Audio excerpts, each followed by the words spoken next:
ফরিদপুরের সালথা উপজেলা আছে পেঁয়াজ উৎপাদনের একটা অন্যতম শীর্ষ উপজেলা।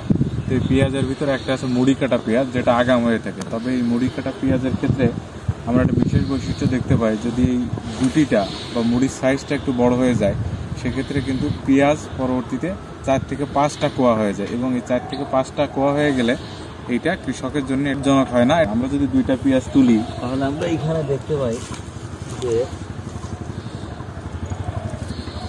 এই 2টা পেঁয়াজ আমরা যদি পাশাপাশি নিয়ে দেখি, তাহলে আমরা এখানে দেখতে পাবো যে এইটার থেকে পেঁয়াজ আসছে, বাল্ব আসছে একটাতেই। কিন্তু এই পেঁয়াজটা যদি আমরা দেখি, তাহলে আমাদের এইখানে বাল্ব আসছে 1টা, 2টা, 3টা, 4টা, 5টা।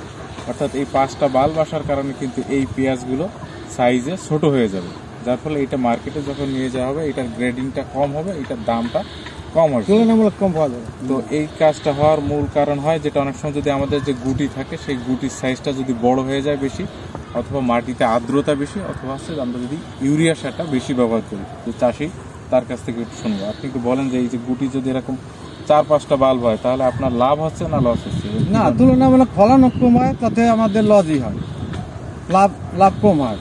সুতরাং আমরা যারা মুড়ি পেঁয়াজ চাষ করেন, তাদের প্রতি অনুরোধ থাকবে যে গুটি কেনার সময় ছোট সাইজের গুটি কিনবেন, এবং ইউরিয়া সার এবং সেচ প্রয়োগে অবশ্যই পরিমিত মাত্রায় প্রয়োগ করবেন।